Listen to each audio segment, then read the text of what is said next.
Sir, Wayanad ബത്തേരിയിൽ കോൺഗ്രസിൻ്റെ ലക്ഷ്യ എന്ന് പറഞ്ഞ് ഇന്നലെ വരെ ഇല്ലാത്ത രീതിയിൽ കോൺഗ്രസ് 2026 നിയമസഭയിലേക്ക് വരാനായി ഒരു വളരെ പ്ലാനും പദ്ധതിയുമായിരിക്കുന്നു. ഒരു രാഷ്ട്രീയ പാർട്ടി അങ്ങനെ ഒരു പ്ലാനും പദ്ധതിയുമായിട്ട്, പ്രത്യേകിച്ച് കോൺഗ്രസ് വരുമ്പോൾ മുമ്പെങ്ങുമില്ലാത്ത ഒരു ഊർജം കോൺഗ്രസ്സിനുള്ളതായി തോന്നുന്നു. പുറത്തു നിന്ന് ഇതെല്ലാം വീക്ഷിക്കുന്നവരാണെന്ന രീതിയിൽ നമുക്ക് നോക്കുമ്പോൾ ഒരു സന്തോഷം തോന്നുന്നുണ്ട്. കാര്യം ഇതെല്ലാം കോൺഗ്രസ് പാർട്ടിയിൽ ഉണ്ടാകുന്നല്ലോ എന്നൊരു സന്തോഷം. തീർച്ചയായിട്ടും അവരുടെ ലക്ഷ്യം 2026 എത്താൻ കഴിയുമോ? അതായത് ഇക്കഴിഞ്ഞ കാലത്ത്, അതായത് പിണറായി വിജയൻ ഭരണത്തിൽ വന്ന ശേഷം ഉണ്ടായിട്ടുള്ള ഉപതെരഞ്ഞെടുപ്പുകളിലും അതേപോലെ ലോകസഭാ തെരഞ്ഞെടുപ്പിലും തദ്ദേശ സ്വയംഭരണ തെരഞ്ഞെടുപ്പിലും ഓരോ തെരഞ്ഞെടുപ്പിലും വെച്ചടി കയറിയിട്ട് UDF മുന്നേറിക്കൊണ്ടിരിക്കുകയാണ്. ഇവിടെ പലതരത്തിലുള്ള ധ്രുവീകരണം ഉണ്ടാക്കാൻ വ്യാപകമായ ശ്രമം നടന്നിട്ട് പോലും അതിനൊക്കെ മറികടന്നുകൊണ്ടാണ് ഇത് കയറിപ്പോകുന്നത്.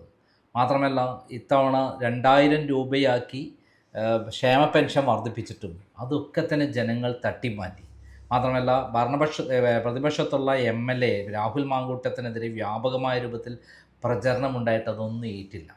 അപ്പോൾ ജനങ്ങൾ ഭരണവിരുദ്ധ വികാരത്തിൽ പെട്ടു നിൽക്കുകയാണ്. ഈ ഭരണം മാറ്റണം എന്നുള്ളത് മാത്രമാണ് അവരെ മുന്നിലുള്ളത്. ശബരിമല സ്വർണ്ണക്കൊള്ള മാത്രമല്ല, അവസാനം ആൻ്റണി രാജുവിൻ്റെ ജട്ടി കേസ് വരെ അതിൽ ബാധകമായി ജനങ്ങൾ വെറുത്തിരിക്കുകയാണ് എന്നുള്ളതാണ് സത്യം. അതിന് രണ്ട് പ്രതിപക്ഷത്തുള്ള കക്ഷികളാണുള്ളത്, മുന്നണികളാണ്. ഒന്ന് NDAയും ഒന്ന് UDFും. NDA സംബന്ധിച്ചിടത്തോളം അവർക്ക് ഭരണത്തിൽ വരുമെന്നുള്ളതിൻ്റെ യാതൊരു ലാഞ്ചനയും കഴിഞ്ഞ തദ്ദേശ സ്വയംഭരണ തെരഞ്ഞെടുപ്പ് കൊണ്ട് ഉണ്ടായിട്ട് വെറും തിരുവനന്തപുരത്ത് മാത്രമാണ് 2 സീറ്റിൽ മാത്രമാണ് അവർ മുന്നിട്ട് നിൽക്കുന്നത്. അപ്പം ഭരണത്തിൽ അവർക്ക് എത്താൻ പറ്റുമായിരുന്നെങ്കിൽ ചിലപ്പോൾ അവർക്ക് അനുകൂലമായി വരുമായിരുന്നു. പക്ഷെ അങ്ങനെയല്ല. ഇവിടെ ഭരണത്തിലെത്തുമെന്ന് 100% ഉറപ്പുമുള്ളത് UDF ആണ്. ഇനി UDFനെ ബാധിക്കുന്ന ഏറ്റവും വലിയ പ്രോബ്ലം ഇനി 2 മാസം കൊണ്ടുണ്ടാകുന്ന പ്രോബ്ലം എന്താണ്? തമ്മിലടിയാണ്. ആ തമ്മിലടി ഒഴിവാക്കിയും കൊണ്ടുള്ള ഒരു ഇലക്ഷനായിരുന്നു കഴിഞ്ഞ തദ്ദേശ സ്വയംഭരണ തെരഞ്ഞെടുപ്പ് കണ്ടത്. പലയിടത്തും വിമതന്മാർ നിന്നെങ്കിലും അതിനെ ഒറ്റക്കെട്ടായി നിന്നുകൊണ്ട് അവരെ ഒഴിവാക്കുന്ന സമീപനം ഉണ്ടായി. അത് തിരുവനന്തപുരത്തായാലും എറണാകുളത്തായാലും കോഴിക്കോടൊക്കെ തന്നെ വിമതന്മാരുണ്ടായിട്ടുണ്ട്. അതുകൊണ്ട് നഷ്ടവും ഉണ്ടായിട്ടുണ്ട്. ചില കോഴിക്കോട് ഭരണം നഷ്ടപ്പെടാൻ കാരണം അതായിരിക്കാം. പക്ഷേ എറണാകുളത്ത് കണ്ട എന്താണ്, 12ഓളം വിമതന്മാരുണ്ടായിരുന്നു, ഒക്കെ അതിന് തട്ടിമാറ്റി. അപ്പം ഈ തദ്ദേശ സ്വയംഭരണ തെരഞ്ഞെടുപ്പിൽ അവർ കൃത്യമായി പ്ലാൻ ചെയ്തിരിക്കുന്ന കാര്യം എന്ന് പറയുന്നത് 8 ജില്ലകൾ UDF 100% തൂത്തുവാരും. ഇപ്പോൾ അതിൽ ചില കാര്യങ്ങൾ വിട്ടുവീഴ്ചയുണ്ട്. അപ്പം കാസർഗോഡ് ഇപ്പം 4 നിയോജകമണ്ഡലങ്ങൾ UDFനെ കൂടിയാണ്. ഒരു മണ്ഡലം കൂടെ പിടിക്കാൻ അവർക്ക്, തൃക്കരിപ്പൂരും കൂടെ അവർക്ക് പിടിക്കാൻ പറ്റും.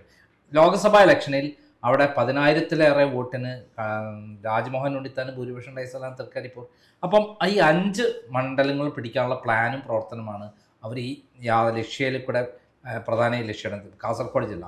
പിന്നെ അവിടുന്ന് മറികടന്ന് കോഴിക്കോട് 13 മണ്ഡലങ്ങളുള്ള സ്ഥലമാണ്. അതിൽ ഇപ്രാവശ്യം 10 മണ്ഡലങ്ങൾ UDF ആണ് മുന്നേറിയിരിക്കുന്നത്. ഈ 3 മണ്ഡലങ്ങൾ കൂടി റിയാസിൻ്റെ ബേപ്പൂരും ശശീന്ദ്രൻ്റെ എലത്തൂരും കോഴിക്കോട് സൗത്തും അടക്കമുള്ള 3 മണ്ഡലമാണുള്ളത്. അത് അന്ന് തദ്ദേശ സ്വയംഭരണ തെരഞ്ഞെടുപ്പിൽ പ്രാദേശിക തലത്തിലുള്ള നേതാക്കന്മാരുടെ സ്വാധീനം കൊണ്ടാണ് ഈ മേഖലയിൽ കുറഞ്ഞ വോട്ടിന് അവർ മുന്നിട്ട് നിൽക്കുന്നത്. ആ സ്ഥലവും അവർ 13 സീറ്റുകളാണ് ലക്ഷ്യയിൽ കൂടെ അവർ കൃത്യമായി പ്ലാൻ ചെയ്ത് നേടാൻ ഉദ്ദേശിക്കുന്നത്. ഇതേപോലെയാണ് വയനാട് ഇപ്പോൾ ഏകദേശം എല്ലാ ഭൂരിപക്ഷത്തിന് UDF ആണ്. വയനാട് കുറച്ച് ആഭ്യന്തര പ്രശ്നങ്ങളൊക്കെ കോൺഗ്രസിൽ അല്ല, അത് ഒക്കെ പരിഹരിക്കുക എന്നുള്ളതാണ് ലക്ഷ്യം. അതിനാണ് സുൽത്താൻ ബത്തേരി തന്നെ കൊണ്ടുവച്ചത്. വയനാട്ടിലാണ് ചില പ്രശ്നങ്ങളൊക്കെ ഉള്ളതെങ്കിലും ഭാഗ്യസ്ഥലമായി അവർ കരുതുന്നു. അല്ല, തദ്ദേശ സ്വയംഭരണ തെരഞ്ഞെടുപ്പിൽ അവർക്കുണ്ടായിട്ടുള്ള വലിയ നേട്ടം, അവിടെ എല്ലാ മേഖലകളിലും അവർ മുന്നിൽ വന്നു. മാനന്തവാടി മുനിസിപ്പാലിറ്റി LDF പിടിച്ചെടുത്തു. അവർക്ക് കൽപ്പറ്റ നഷ്ടപ്പെട്ടു എന്നുള്ള സത്യമാണ്. പക്ഷേ കൽപ്പറ്റ നിയോജകമണ്ഡലം അവർക്ക് ഭൂരിപക്ഷമാണ് 12,000 വോട്ടിന്. അപ്പം മൊത്തത്തിൽ 3 നിയോജകം അവരുടെ കയ്യിൽ ഇപ്പോൾ സുരക്ഷിതമാണ്. അത് കൂടുതൽ ഇരട്ടി വോട്ടിന് ഭൂരിപക്ഷത്തിൽ എത്തിക്കുക എന്നുള്ള ലക്ഷ്യമാണ് ഇവർ പ്ലാൻ ചെയ്യുന്നത്. ഇതേപോലെ തന്നെ മലപ്പുറത്ത് 16 സീറ്റും, പൊന്നാനി അടക്കം, പൊന്നാനിയിൽ 1300 വോട്ടിൻ്റെ ഭൂരിപക്ഷം ഇപ്പോൾ UDFനുണ്ട്. അപ്പോൾ ഇവർ ശരിക്കുള്ളൊരു കാറ്റടിക്കുന്നുണ്ട്. ഈ തദ്ദേശ സ്വയംഭരണ തെരഞ്ഞെടുപ്പ് പ്രാദേശിക നേതാക്കന്മാരുടെ ബന്ധമുള്ളത് കൊണ്ട് അത്ര കാറ്റടിച്ചിട്ടില്ല എന്നുള്ള സത്യം.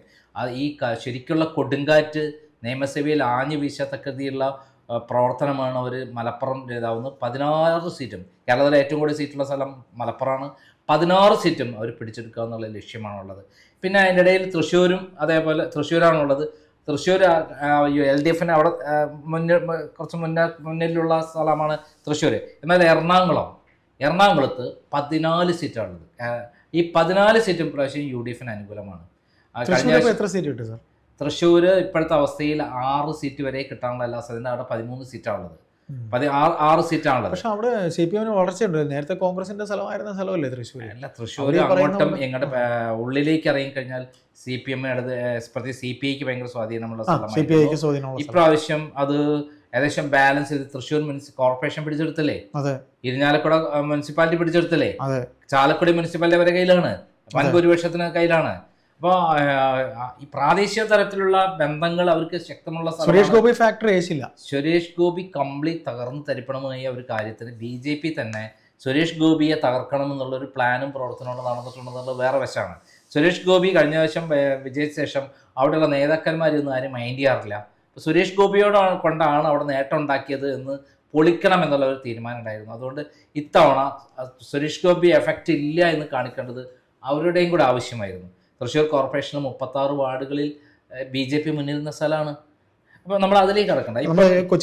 എട്ട് ജില്ലകൾ എന്ന് പറയുന്നത് അടുത്തത് എറണാകുളമാണ്. എറണാകുളം അവർക്കിപ്പം എല്ലാ തദ്ദേശ സ്വയംഭരണ തെരഞ്ഞെടുപ്പിൽ 14 സീറ്റ് അവരുടെ കയ്യിലാണ്. 14 നിയോജകമണ്ഡലം അവരുടെ കയ്യിലാണ്. ഈ 14 നിയോജകമണ്ഡലം അവരുടെ കയ്യിൽ സുരക്ഷിതമാക്കാനുള്ള പ്ലാനും പ്രവർത്തനമാണ്. കൃത്യമായ സ്ഥാനാർത്ഥിയെ നിശ്ചയിക്കാനുള്ള പരിപാടിയാണ്. കളമശ്ശേരി 15,000 വോട്ടിന് UDF മുന്നിലാണ്. ഏറ്റവും രസകരമായ 15,000 വോട്ടിന്റെ ഭൂരിപക്ഷമാണ് അവിടെ ഉള്ളത്. രാജീവ് മത്സരിക്കുകയാണെങ്കിൽ തോക്കുക തന്നെ ചെയ്യും. 100% ഷിയാസാണ് അവിടെ മത്സരിക്കാൻ പോകുന്നത് എന്നുള്ളതാണ് പറയുന്നത്. ഷിയാസ് ഇപ്പം കേരളത്തിന്റെ ഒരു വികാരമാണ്, കോൺഗ്രസ് നേതാവ് എന്നുള്ള വിധത്തിൽ എല്ലാവർക്കും നല്ല സപ്പോർട്ടുള്ള ഒരു നേതാവാണ്, പോരാട്ടം നായകന് കൂടിയാണ്. മത്സരിക്കണമെന്ന് പറയുന്ന DCC പ്രസിഡന്റാണ്. അതെ. പിന്നെ ഇടുക്കിയാണ്. ഇടുക്കിയിൽ 5 സീറ്റും ഇത്തവണ ഉടുമ്പൻചോല പോലും പിന്നെ നമ്മുടെ UDFന് അനുകൂലമായിട്ടാണ് നിൽക്കുന്നത്. പ്രാവശ്യം ഭൂരിപക്ഷമാണ്. എം എം മണി നിന്ന സ്ഥലത്ത് പ്രാവശ്യം അവിടെ UDFന് അനുകൂലമാണ്. ഇനി 5 സീറ്റുകൾ UDFന് അനുകൂലമാണ്. പിന്നെ പത്തനംതിട്ടയിൽ 5 സീറ്റും UDFന് അനുകൂലമാണ്. 5 സീറ്റിലും വലിയ ഭൂരിപക്ഷത്തിനാണ് UDFന്. വീണ ജോർജ് 15,000 വോട്ടിന്റെ ഭൂരിപക്ഷമാണ് UDFന് ആറന്മുളയിലുള്ളത്.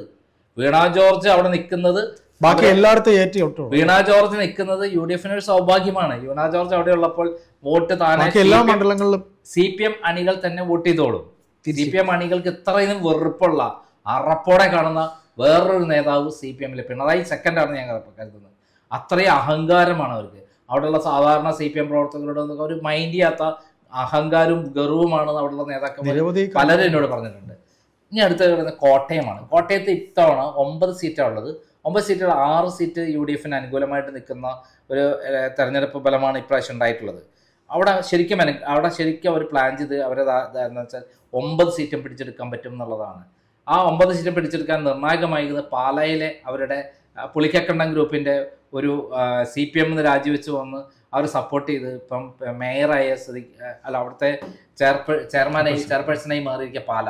അപ്പം വൈക്കം ഒഴികെ ബാക്കി എല്ലാ സ്ഥലത്തും അവർ ഭൂരിപക്ഷം നേടിയിരിക്കുകയാണ്. പക്ഷെ വൈക്കം ചുരുങ്ങിയ ഭൂരിപക്ഷമേ ഇപ്രാവശ്യത്തിൽ അവർക്ക് ലീഡ് ചെയ്യുന്നുള്ളൂ. കൃത്യമായി പ്രവർത്തിച്ചാൽ 9 സീറ്റും പിടിച്ചെടുക്കാൻ പറ്റും. അവിടെ ജയരാജനും അതേപോലെ 3 പേരും കേരള കോൺഗ്രസ് നിന്ന് രാജിവെച്ച് UDF-ലേക്ക് വരുന്നു എന്നുള്ള, കേരള കോൺഗ്രസ് പിളർത്തിക്കൊണ്ട് UDF-ലേക്ക് വരുന്നു എന്നുള്ള വാർത്തയും വരുമ്പോൾ തീർച്ചയായും പിന്നെ ആ കോട്ടയം നോക്കണ്ട എന്നുള്ളതാണ്. അങ്ങനെ ഒരു വാർത്തയുണ്ട്. ഈ കേരള കോൺഗ്രസ്സിൽ നമ്മളെ ജോസ് കെ മാണിയിൽ നിന്ന് മാറി ഒരു വേറൊരു ഗ്രൂപ്പായിട്ട് വന്നിട്ട് ആവാൻ വേണ്ടിയിട്ടാണ്, UDF-ൽ വരാൻ വേണ്ടിയിട്ടാണ് തീരുമാനം. അങ്ങനെ ജയരാജ് അടക്കമുള്ള 3 പേര് വരുന്നു എന്നുള്ള, 5 പേരിൽ 3 പേര് UDF-നോടൊപ്പം വരും എന്നുള്ളതോട് വരുമ്പം അവിടെ ക്ലീനായി. പിന്നെ അവിടേക്ക് ഏത് തരത്തിൽ അവിടെ ഒരു പ്രശ്നം അവിടെ വരുന്നില്ല. പത്തനംതിട്ടയും അതേപോലെ കോട്ടയം ആയി കഴിഞ്ഞാൽ ഇത്രയും സീറ്റുകൾ എന്ന് പറയുന്നത് ഈ സീറ്റുകളിൽ ഇവർ നേരത്തെ സ്ഥാനാർത്ഥികളെ ഡിക്ലെയർ ചെയ്തുകൊണ്ടുള്ള പ്രവർത്തനം 70 സീറ്റ്.